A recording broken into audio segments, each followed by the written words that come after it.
I'm Professor Silver, and today I'll break down the history of Ash's Pig Knight, detailing his transformation from a downtrodden Tepig into a powerhouse worthy of being called Charizard's peer. Before joining Ash's team in the Battle Club in Tepig's Choice, Tepig's life was far from rosy. He originally belonged to a bully named Seamus, whose attitude towards Pokemon closely mirrored that of Charmander's old owner, Damien. Neither Seamus nor Damien cared about their Pokemon's feelings. To them, strength alone was all that mattered. If a Pokemon failed to meet their standards, they had no qualms in releasing them. Unfortunately, Tepig became a victim of Seamus's heartlessness after losing to a Deerling. Because of the loss, Seamus tied Tepig to a tree and abandoned him near the Accumula City Battle Club. By the time Tepig chewed himself free, the boy had long departed. Left without a trainer or friend, Tepig scavenged what little food he could find, hindered by a rope around his muzzle. He became so dirty that he was often mistaken for an Umbreon. For Tepig, life was a miserable existence devoid of joy. That is, until the day Ash discovered him. Ash not only freed Tepig from his binds, but also offered him food and affection. As thanks for Ash's kindness, Tepig saved Pikachu from Team Rocket and joined Ash on his quest to conquer the Unova League. Though Tepig finally had a friend again, his past trauma still haunted him. Throughout many of his subsequent appearances, it was clear that Seamus's abuse had left him with low self-esteem. In an effort to rehabilitate Tepig and boost his confidence, Ash actively used him in battles. Tepig's first significant victory came against Chili's Pansear in Triple Leader's Team Threats. Pansear used Fire Punch, Flamethrower, and Dig, but Tepig bit its tail, threw it to the ground, and won with Tackle. The victory filled Tepig with pride, but his self-esteem suffered major blows soon after as he failed to win his next 3 battles. When Ash tried to use him to catch Snivy and Snivy plays hard to catch, for instance, Snivy dodged Tepig's advances and forced his return with Attract. During the second of Tepig's 3 battles in the episode A Rival Battle for Club Champ, Trips Tranquil beat him with Double Team, Work Up, and Aerial Ace. In the battle, according to Lenora, Lenora's Lillipup similarly defeated Tepig using Roar, Shadow Ball, and Takedown. The loss left Tepig downtrodden, so Ash recognized the need to bolster Tepig's morale and sent him to Don George's facility for training. There, the fire type developed increased confidence, speed, and mastery over Flame Charge. With newfound power, Tepig entered Ash's rematch with Lenora all fired up. Because Lenora's Herdier delayed their showdown with Roar, it wasn't until Oshawott tied with Watchog that the Fire Pig finally got to rumble. Herdier dominated the battle's first half, but Tepig held strong, evaded Shadow Ball, charged through Giga Impact, and claimed victory with Flame Charge. To me, the battle represented his potential as an ace. By winning the match, Tepig earned Ash the basic badge, and also gained a huge boost in self-confidence. Regrettably, the good vibes didn't last long. Burgundy trampled his revitalized spirits in a connoisseur's revenge by saying he was too silly and good-natured to be a strong battler. Tepig blistered at the criticism, but still fell into a major battling slump thereafter. During his next battle and battling for the love of bug types, Berg's Dwebble delivered him an embarrassing defeat. It dodged Tackle, landed a series of hits, protected itself from Ember, connected with X-Scissor, and triumphed with Rock Wrecker. Tepig nearly fell into disrepair after then losing to Emmy's Druddigon in the Dragon Master's path, but ultimately opted to keep striving for greatness. His first step towards redemption took place during Ash and Trip's 3rd battle. Using all the tricks in his book, he ran through Vanillite's Ice Beam, tanked Icicle Spear,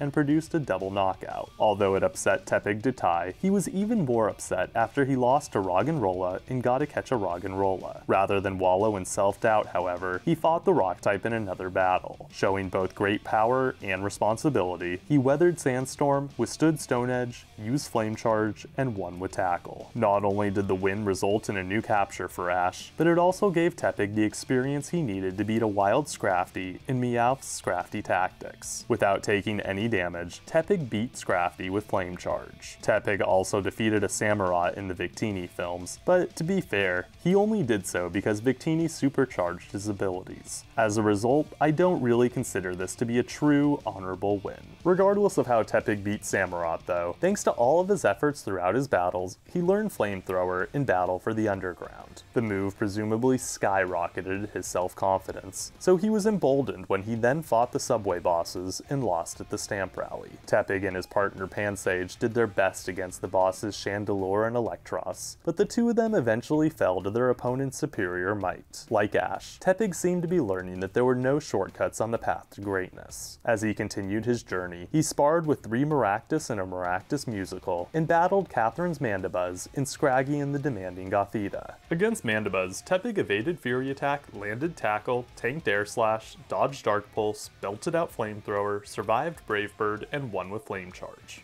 He then trained with Ash and friends in a call for brotherly love and battling the bully. Besides training and battling, it's arguable that Tepig bolstered his sense of self-worth by providing ample utility support. As examples, he rescued Axew in the Bloomazon Axew, saved Scraggy in Scraggy Hatched to be Wild, and defended Ash from boulders in Beartic Mountain Feud. His acts of kindness were not only motivated by a pure heart, but also by the love afforded to him from his friends. In addition to Pikachu, Tepig's closest friends were Oshawott and Snivy. While Oshawott acted like an annoying little brother, Snivy was more like a kindly big sister. She and Tepig forged a special bond because they both had major issues with their original trainer. This bond proved crucial when Tepig happened across Seamus in Evolution by Fire. In the end, it's Snivy's devotion to Tepig that helped him find closure and move on from his traumatic past. Before that happened though, it thrilled Tepig to see Seamus at the Battle Club. Unfortunately, the trainer shared none of his warmth. Rather than embrace Tepig with open arms, Seamus kicked the piglet to the curb and declared himself innocent of wrongdoing. Seamus justified his abandonment of Tepig by claiming that it would have been cruel to make a weakling battle. Additionally, he defended using the rope with the argument that Tepig wouldn't stop following him. Due to Seamus's refusal to apologize, Ash challenged him to battle with the condition that he finally say sorry if he loses. In Ash's eyes, the battle served as Tepig's chance to prove himself. Even though Ash was confident he'd win, his Pokemon struggled all throughout the showdown. His team of Tepig and Snivy was physically outclassed by Seamus's Emboar and Heatmor. Also, Tepig believed Seamus still loved him, so he felt totally conflicted at the battle's start. Tepig held on to the belief because Seamus had cried when abandoning him. Snivy explained that Seamus never cared for him, but initially, her point failed to stick.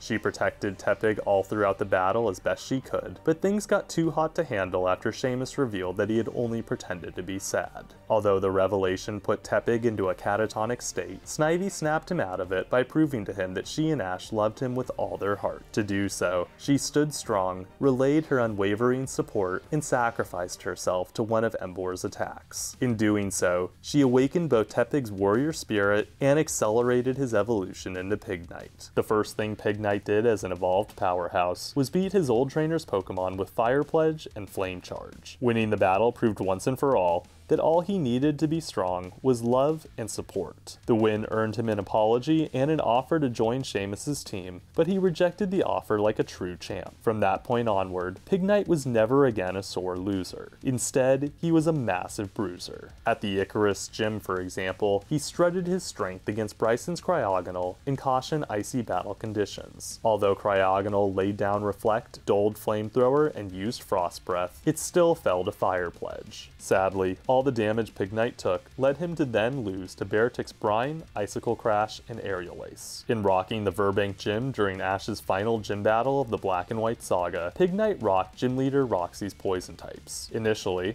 her Scolipede besieged him with moves like Screech and Sludge Bomb. After Pignite defended himself with Flamethrower though, he won out with Flame Charge, another Flamethrower, and Fire Pledge. He left the battle poisoned, but Roxy cured his illness with a Pecha Berry. Her next Pokemon, Garbodor, took advantage of all the damage that Pignite had incurred, landed Double Slap, evaded Flamethrower, and won with Hyper Beam. Because Pignite had gained a new lease on life since evolving, we can assume that the defeats likely just fueled his ambition to get stronger. His positive outlook helped him to such an extent that he was able to match blows with Dawn's Mamoswine in Mystery of the Missing Cubchoo. To start things off, Pignite used Tackle, withstood Takedown, evaded Hidden Power, and landed Flame Charge. He also blocked Ice Shard and used another Flame Charge, but the battle ultimately ended in a tie, likely because the match was only a training exercise. In the episode Ash, Iris, and Trip, Then There Were Three, Pignite further tested his evolved strength by fighting Trip Serperior in the World Tournament Junior Cup Finals. Unluckily for Ash, Serperior completely controlled the battle. It won using the epic combination of Leer, Solar Beam, and Frenzy Plant. That said, just like with the gym battles, the loss didn't change the fact that Pignite was still one of Ash's best Unova fighters. Besides fighting, Pig Knight regularly contributed utility support like he did as a Tepig. As examples of his help, he charred Ferrothorn in Crisis at Ferocseed Research, acted with Ash in an epic defense force, made a bridge in Unrest at the Nursery, and saved Ash in Team Eevee in the Pokemon Rescue Squad. Since all his good deeds in epic battles significantly raised his level, Pig Knight was a major bruiser at the Unova League. In his one and only appearance of the competition in Cameron's Secret Weapon, he first vanquished Cameron's Hydreigon. The win was notable, as Hydreigon had defeated both Oshawott and Boldore. In addition, the win also represented the downfall of a dangerous dragon by a gallant and chivalrous knight. At the battle's start, Pig Knight let off Brick Break,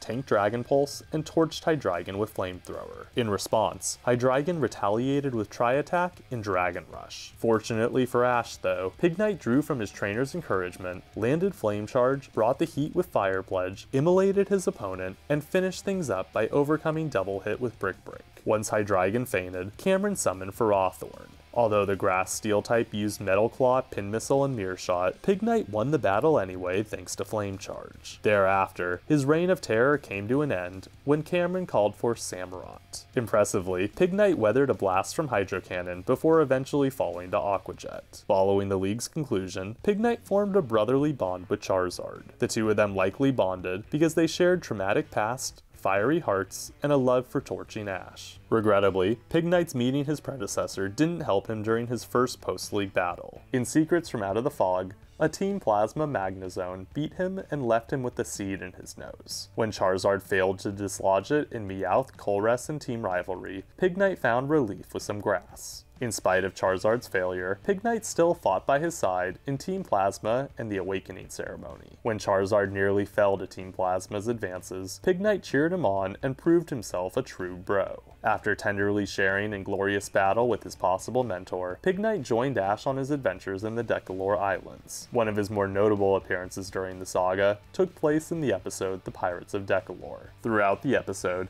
he empathized with some abandoned water types and got them to stop stealing from others. Since Pokemon is Pokemon, he and Snivy did so by beating them up. Following the beatdown, Pig Knight protected Ash from a wild Shiftry and Mystery on a deserted island, and entered a sumo tournament in the Journalist from Another Region.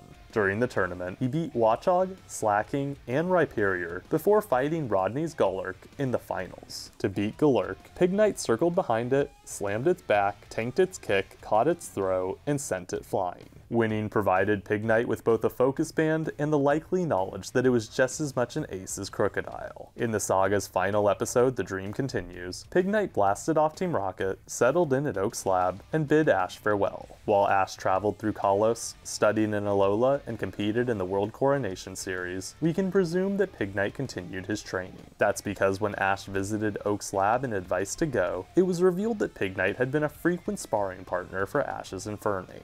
Later, in Friends, Rivals, Lend Me Your Spirits, Pig Knight greeted Ash's new Pokemon and helped his fellow fire types teach Gengar how to use Will-O-Wisp. During the Masters 8, Pig Knight cheered for Ash and Gengar as they ravaged champion-level opponents, appeared in Pikachu's vision, and celebrated Ash's win. Pig Knight wasn't seen on Ash's team during the To Be a Pokemon Master series, but he briefly appeared at Oak's lab so as to help him find a Charmander in the Rainbow and the Pokemon Master. As of today, it's currently unknown if Pig Knight will ever return again. So for now, let's get to his battle record.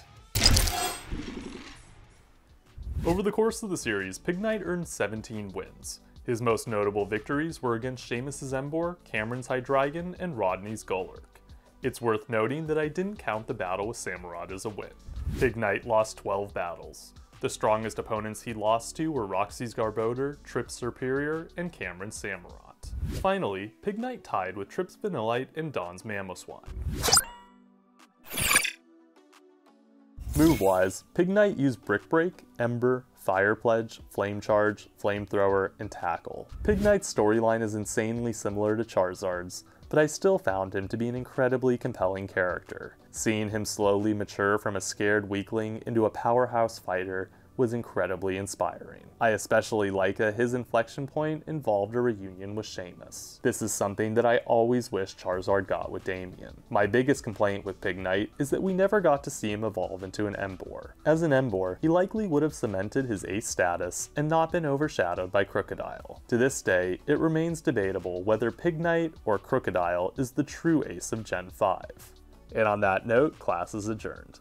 My name again is Professor Silver. Until next time, catch you later.